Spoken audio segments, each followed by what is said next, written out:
Hi, good morning and good afternoon, good day everyone.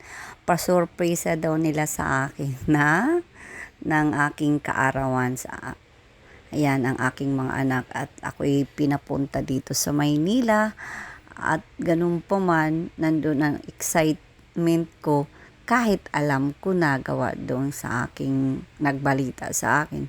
But anyway, ang aking yung mixed emotion, excitement na lahat-lahat kasi ngayon ko lang itong naranasan sa aking dalawang anak, pati aking dalawang manugang dahil parehas na sila may pamilya, yung kahit paano na yung simpleng celebration lang pero masaya kami. I mean, ang wish ko lang naman ng aking birthday, yung maging masaya ang bawat isa, ang aming kalusugan, ang aming buong pamilya. Kasi may kasabihan tayo na ang sakit ng kalingkingan ay sakit ng buong katawan, hindi po ba? Kaya iyon, umakyat kami, nandito kasi kami sa Robinson, what I mean, nahuli ang aking pagpakilala kung saan kami pumunta. So anyway, dahil hindi ko nga alam ang Maynila, sumunod lang ako ng sumunod sa aking anak. At sabi niya, sumunod ka na lang sa akin at mag-video ka na lang, mami. Dahil para meron ka naman memories sa inyong birthday. But anyway, ang aking birthday nung kahapon, kaso nga lang lahat sila ay hindi available. Ginanap namin ng linggo. So ito, umakyat kami. At ganun pa rin, palingon-lingon. Alam mo naman ang tubong probinsyana, but kahit ako'y galing sa ibang bansa, naiiba pa rin yung nakasanayan mo sa ibang bansa, 'di ba, ng mga mall. Pero dito sa Maynila, ang gara, ang lalaki, I'm so na-amazed ako, na-amazed. Kaya yun, na ngayon hinahanap namin kung saan restaurant yan sila nag-book. Kasi nandoon na yung isa kong anak, umuna na ang aking bunso at ang kanyang asawa at anak.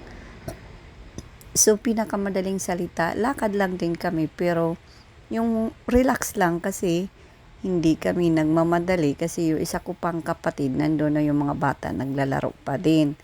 So, tuloy lang din kami ng lakad. Oh, 'di ba? Sightseeing pa rin. Oh, 'di ba? Kabilat kanan, sa baba, mga ganyan. Style, style probinsya na. But anyway, mag-enjoy din kayo kasi kasama ko kayo ngayon sa aking birthday. Ayan, na lakad lang din kami. Tapos marami akong mga nakikita at hinihiling ko sa aking anak. Gusto ko yan, yung ganito. Yung akala mo yung feeling bata ka rin na habang naglalakad ang anak mo ay siya rin ay marami kang request sa buhay. 'Di ba?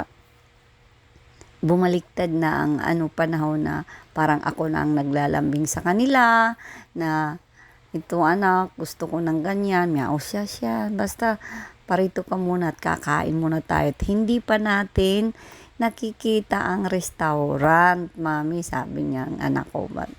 Alain, tuloy pa lang din kami ng tuloy ng lakad. Sa kalalakad namin, meron din akong nakita. Ayun, hindi ko pa na-focus sa aking camera.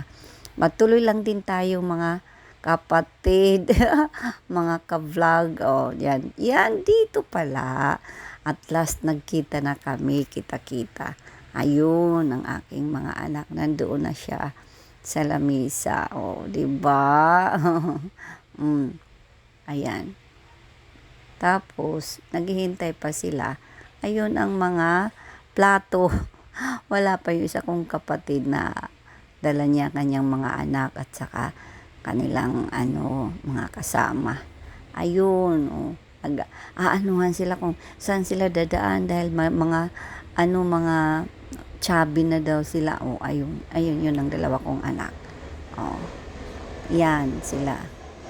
No, yun ang apo ko, nag-iisa pa lang, wala pa yung isa kong anak. Ayun. Di ba, nagsipagdatingan ng aking mga paborito rin, mga chikiting. Ayun, ang rin ko, ang ayan, see?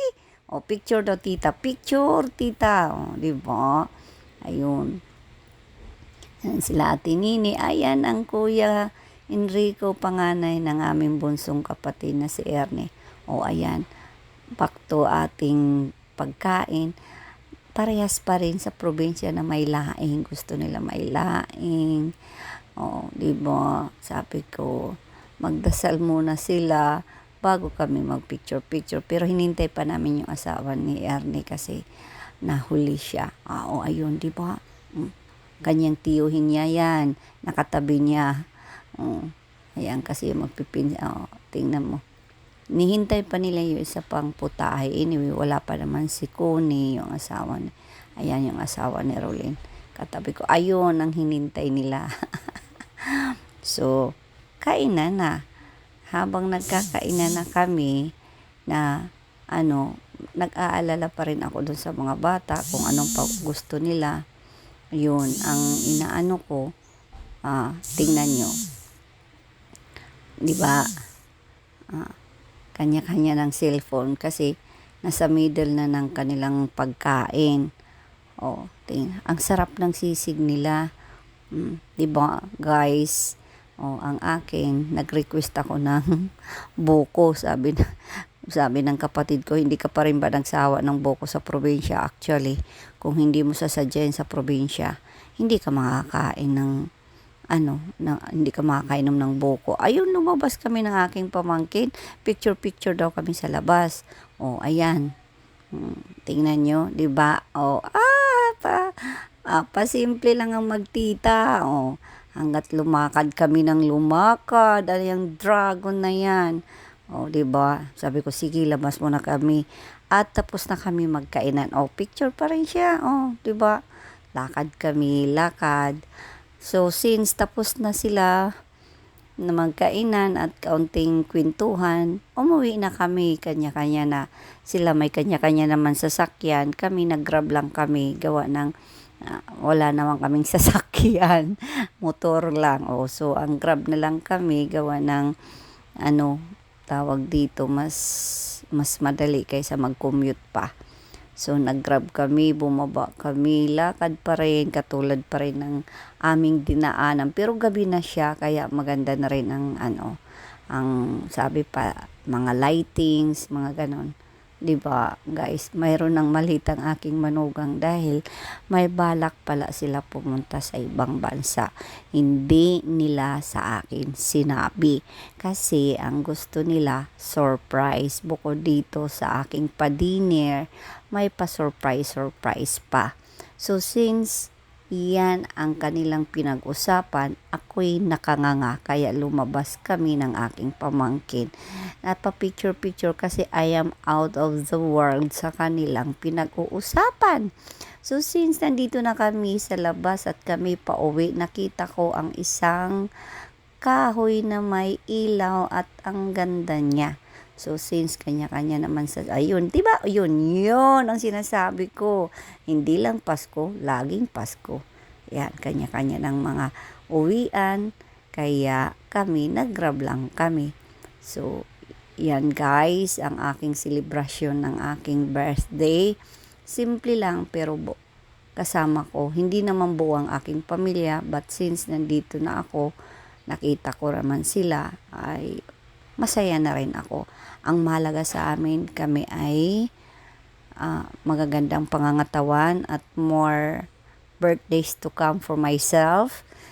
Yun guys, tingnan mo, diba? Hangang-hanga ako dyan eh. Ayun, si ako. Yan guys.